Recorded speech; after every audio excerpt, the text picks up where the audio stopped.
Welcome to energetic little stars 143 channel.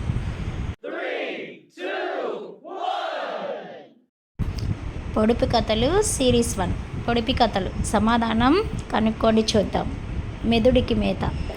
కిటికిట తలుపులు కిటారి తలుపులు ఎప్పుడు మూసిన చప్పుడు కావు. ఏంటి చెప్పుకోండి చూద్దాం. కనురెప్పలు.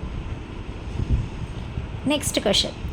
గోడ మీద బొమ్మ గొలుసుల బొమ్మ, వచ్చిపోయే వారికి వడ్డించే బొమ్మ. ఏంటది? తేలు. అడవిలో పుట్టింది అడవిలో పెరిగింది, మా ఇంటికి వచ్చింది తైతక్కలాడింది. ఏంటది?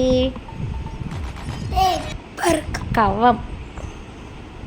ఓకే, సో ఇలాంటి మరిన్ని బతికినా చచ్చినా ఎండినా పండినా కన్ను మూయని జంతువు. బతికినా చచ్చినా ఎండినా కన్ను మూయిందేంటి? చేప. ప్లేలిస్ట్లో మరిన్ని పొడుపు కథలు, funny jokes, Hindi, English, Telugu ద్వారా నేర్చుకోవడానికి ప్లేలిస్ట్లో అవైలబుల్ ఉన్నాయి. బెడ్ టైమ్ స్టోరీస్ పిల్లలకి, అదేవిధంగా 2nd class 4th class all subjects ప్లేలిస్ట్లో అవైలబుల్ ఉన్నాయి. Thanks for watching. Please subscribe.